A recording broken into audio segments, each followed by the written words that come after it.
Hey everyone, Linda Artisani here from the Law Lab, your go-to for all things legal bookkeeping. So in 2026, we've got lots of choices for legal tech software. There's literally thousands of them. But when you really start to finesse and go through all the pluses and the minuses of each, we've landed at our firm on two software that we think are the best software. And since this month's going to be my month of Clio, I'm going to talk about Clio as far as trust accounting goes. I think it's a game changer. There's lots of new reports in there. If you haven't used it in 12 years, you really need to relook at it. We still have some issues though. Sometimes some common things that happen in Clio that I'll go through as well. Sometimes you have trust transfers that shoot over a transaction or changes made by the attorney that will make extra transactions. So you need to be aware of this if you're doing legal books so that you can stay on top of it and make sure the books stay in great, pristine order. So today we're going to talk about turning those headaches into high fives with a fun guide to help fix Clio issues. We'll laugh at some of the common pitfalls and we'll share some pro hacks, some real stories, and even peek at AI trends. So if you're a lawyer listening or a bookkeeper juggling with law firm trust accounting, don't forget to hit the like or the subscribe button to stay on top of everything legal bookkeeping. So let's dive in here. First, let's call out the usual suspects in Clio trust issues. So picture this, you deposit client funds, but bam, the records don't match the bank account. That's mismanaged funds. Maybe it's reconciling in QuickBooks, but not reconciling it back to the third piece or the trust accounting in Clio, and you're really not compliant. Maybe the numbers in Clio say one thing, the numbers in QuickBooks say another. And you really have to make sure that you don't ignore this because it's just like a leaky roof. Errors will flow in and then it'll lead to some fraud risks or even an audit panic. We don't get a lot of time if the firm gets audited. So you really want to stay on top of keeping the records perfectly clean. You don't want to have to go back and pay a firm like ours to go in and dig through and clean up the records. So here's a little status alert. Over 40% of all law firms report that they've got trust errors yearly, but Clio users who fix them and use this product can cut their risks by 70%. So you can cut the risks down if you're using a software like Clio. So no more scrambling. Let's just make trust management as easy as making a cup of coffee. Now, the fun part. Clio Superpowers are legal trust account management. Clio keeps the funds locked away from the operating cash. There's no accidental movement of funds. You have to keep it completely separate. And one of the things that we like to tell clients when they start using Clio is they start looking and they don't realize, like, why does my operating account not match my operating account in QuickBooks? Unless you put every single transaction in operating, that means all the stuff that goes through that has nothing to do with trust and mirror all that, which why would you? That's a lot of extra work. It's not going to match, but the trust account should match if you've connected it. Now, the fun part is connecting it and make sure you connect it the right way. You have to make sure that you've made the accounts that Clio uses ahead of time and then go in and set up Clio. If you don't, you're going to have to keep going back and forth and in and out. It's a little bit of a pain. So you want to make sure that you have the accounts. And if you look in the article, I give you lots of links back to the Clio support articles. So you'll have all these accounts set up in place so that you're able to connect them when you do go into synchronize and can make that integration with Clio.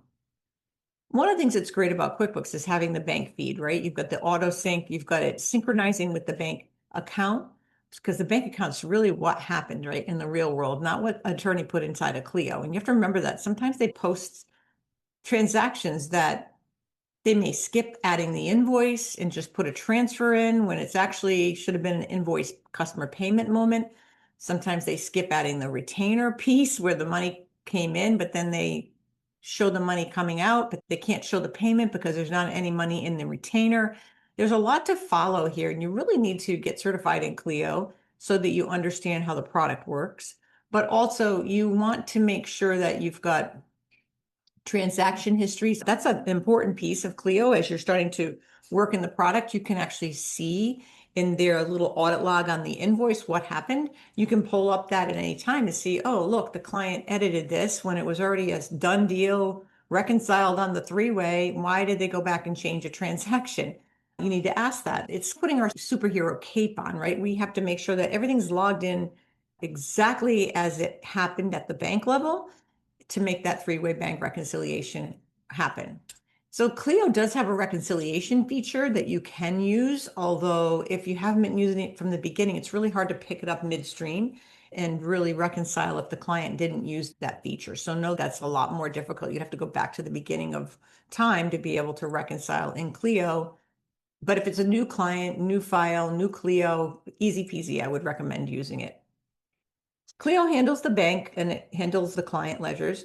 Clio's like your trust sidekick. It helps keeping the chaos of the unknown so that you're aware. You're the investigator. I always say we put the investigator's hat on. We're the investigator, and knowing exactly what's happening in Clio. Sometimes we see money come into the bank and we don't even have a clue where it came from. Did it come from a client payment where he or she showed an invoice payment and they transferred money over? Did it come from a different method? You have to figure out what the attorney is doing, and not being in the office can be a little bit of a hindrance. You want to really befriend the firm's admin, for example, so that you're able to have that person in the office that can tell you, oh yeah, on the Smith file, this and this happened. You really want to make sure that you've got all eyes on it. You can see a lot when you log into Clio, and hopefully your client has given you your own personal login. You're not sharing theirs. That's hard to do. They will have to pay for you to do that. And a lot of times you'll get pushback from clients, and rightfully, if they're a small client, you want to make sure that you're aware of the fact that sharing the login with an attorney was something we all did back in the day, but now you've got the multi-factor authentication turned on. It's a lot harder because you'd be bugging a client. What's the code? We don't want to be doing that. So one of the things you want to do, and here's a few law firm trust accounting best practices in Clio, you want to reconcile monthly. Sometimes you have to do it even weekly. We call it soft reconciling. And that will help you spot any mismatches as you go. Document everything excessively. Even if you think that you don't need to add the words or add the story, do that. It's great to have all the notes, and Clio actually makes that very easy to do. Activate alerts at the bank. Make sure you activate any low balance alert. That kind of helps. Any unusual activity alerts at the bank level. That's always a good practice when you're working with trust accounts. Obviously, get trained in Clio, watch their webinars, learn and master IOLTA compliance. It's important to do these things so that you're able to stay on top of the trust account for your client and keep it really clean. So sometimes you can run into problems when you're reconciling. I'll let you about this a little bit. Sometimes a client will put it all into Clio, went into the IOLTA, you look at the bank, it's in the operating. So those are the things you have to fix. And it's not an easy fix because it physically went into the wrong bank. So you now have to have the client move the funds from the operating to the trust. Sometimes they book it in Clio into the wrong bank account.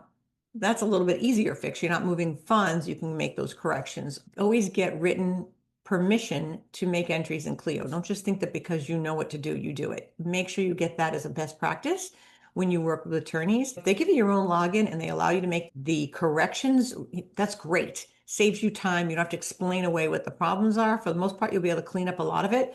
But always, one, get permission to get your own user in Clio. You really want to have that trail, that audit trail, where you can see and trace who did things. And then it also protects you because they can see what you've done. And then Clio support is going to be your lifeline. They've got a really great support product. So you can reach out to Clio and get help in their software. They're not there to help you with legal accounting. That's what we're for. But you can use them if you have trouble understanding how to book an entry. And we'll get into some of those entries in the future videos as we go forward. Some real wins. We have had a mid-market firm that moved from a legacy type of product, desktop, wanted to be online, wanted to be in the cloud. We moved them. We made sure the migration went very well. We double checked all the numbers after Clio imported a lot of this stuff. We entered the opening balances and we tied it all back to the books. You want somebody that can do that kind of work. And then you make sure you set up reports for them. There's so many great reports. There's actually a company out there that's called My Firm Data. It's very inexpensive. They'll create reports that maybe Clio doesn't have. They're a little bit weak in the report department, although that is getting better. Use Clio's resources. Don't miss out. The knowledge base is a wealth of information with a lot of pictures and screenshots. There's also webinars and forums and their support itself. Dive in. Your trust game is about to level up. And then peeking ahead into 2026, we're looking at some trends like AI auto categorizing transactions. I think we're going to see blockchain in the future. for some unbreakable records. And then, of course, you've got the cloud access everywhere. That's already there. Clio is leading the charge on this kind of stuff. So some final thoughts from me is just make sure you master trust accounting. That's number one. Master how you work with Clio. Your firm will stay efficient and compliant. And maybe if you want, you could suggest, if you have any questions, let me know. What is your biggest client Clio trust issue? Let me know. And then, like, if this video helped you, subscribe for more, and we'll see you all next week. Bye now.